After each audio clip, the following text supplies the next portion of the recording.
Hi, everyone. It's Dr. Caudill here, the parent doctor. It's the third week in January 2023, and I'm back to give you a new book review. This week, I'll be talking to you about a book called The Gap and the Gain, and the authors are Dan Sullivan and Benjamin Hardy.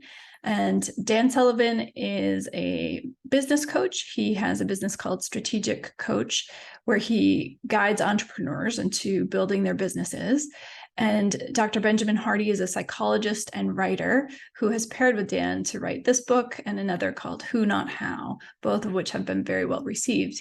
So although this book is geared mostly towards businesses, Benjamin Hardy, who's a psychologist and parent, has really taken a lot of these principles that Dan Sullivan has introduced to business people and helped us to see how we can really find a lot of value in thinking this way about our own lives too. So I enjoyed the book. I actually listened to it as an Audible book. It's read by Dr. Benjamin Hardy, and there are a few points where he has conversations with Dan Sullivan, and those conversations were really enjoyable for me. I'd recommend it as an audiobook if you like audiobooks, and I'll show you at the end of today's slide presentation what the book looks like too, so you know what you're looking for if you go to try to find it in your library or on Amazon. And I got feedback from my last presentation that it was way too long. So just keep in mind, today's going to be much shorter. I'm going to give you two videos, this one, which will be a very succinct summary of the book and the main takeaway points. And then a later one where I'm going to do a deep dive into how I think this book really can be useful in our day-to-day lives as parents, with some examples from situations we might find ourselves in as the parents, the adults, and also situations that we might help our kids through, and how we can use the principles of this book to be most useful to our kids. So let's go ahead. The main points of the book are that we can either live our lives in the gap, meaning we're focusing on what we need to accomplish or achieve to reach an ideal or a goal. So for example, you can say, like, when I lose 10 pounds, then I'm going to be happy. Or we can focus our energy by being in the gain, which is when we look at how far we've come from where we started, when we started moving towards a goal.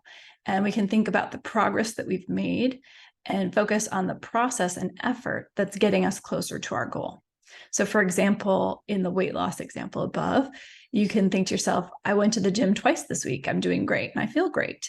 And this way you can be focused on the positive change that you're evoking rather than the outcome. So even if the scale didn't budge in that week, you're going to feel good about the gains that you've made.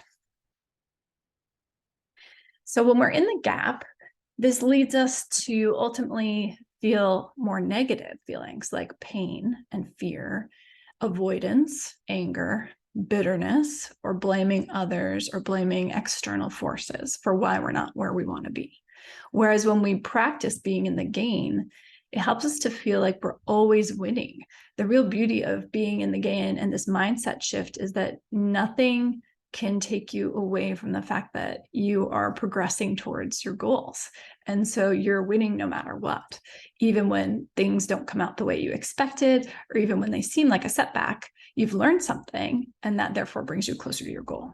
So this ultimately makes you feel more energized, more powerful. It motivates you to continue positive habits that are going to give you better results in the end.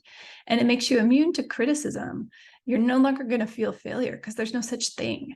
It makes you anti-fragile. And I loved this word and Dr. Hardy's description of it, because it's not just resilient. It's not just that you can bounce back quickly from setbacks, but that you can't be hurt by any outcomes. You are anti-fragile. So one of the most powerful tools in this book was a series of 5 questions that Dan Sullivan developed in his Strategic Coach, and he calls this the experience transformer.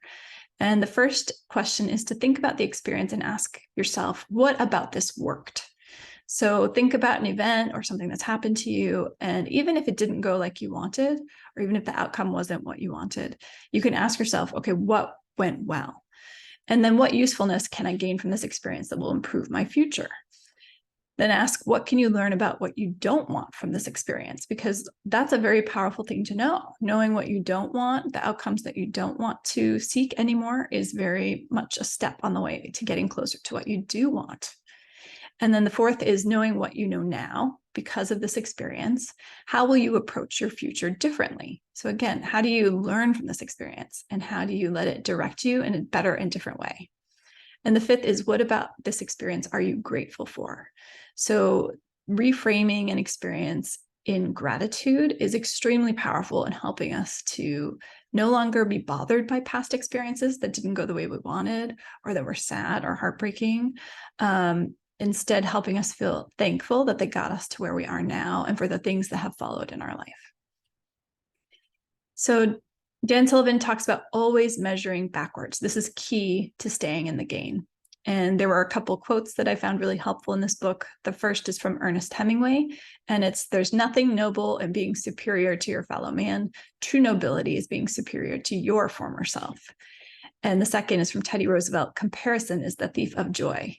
And I thought a lot about those quotes, and especially as a parent and a consumer of social media, and a parent of kids who are consuming social media, I think we have to think a lot about this. When we're on Facebook or Instagram, when we're looking at things online, we're constantly being shown other people's lives that are maybe seeming better than ours, prettier than ours, filtered. It's not real, of course, and we know that, but it's still hard to see that over and over and not feel like, oh, why are they so far ahead of where I am? Why are they where I want to be? Why do they have what I have and I don't? Why they have what I want and I don't? So that whole idea of comparison is really always about being in the gap. And I think we have to be very mindful of the fact that our consumption of social media and the screen time and stuff can really lead us to being in the gap. And that leads to less happiness than being in the game. So some quick actions that you can take starting now are to download the app that Dan produced called Win Streak. And it's literally just a quick app on your phone that records 3 wins that you had each day and encourages you to write down 3 goals for wins that you're going to try to achieve the next day. And they emphasize that it's good to put things on your goals for the next day, your wins for the next day, that are important to you, not just things that are urgent, because we do need to spend our time doing the things that are important to us, not just the things that are feeling like fires we have to put out. And I've been doing this for the last week or so, and I've been talking to my kids about that and showing them the app. And last night, my 6-year-old said, "Hey, Mom, what about those 3 wishes? I want to do that." So she's already glommed onto this idea and likes the idea of coming up with 3 things. And my anxious older child is finding it very helpful to think about 3 positive things each day before going to bed. It helps with his tendency to ruminate on the negative things and the what ifs and the thoughts about the next day. So that's my quick summary of The Gap in the Gain. I hope that you found it useful. This is what the book itself looks like, so that if you're going to find it in a library or searching for it on Amazon, that's the cover that you're searching for. And I will see you next week when we're going to be discussing another great book called Solve for Happy by Mo Gaudat. Great to see you. Bye.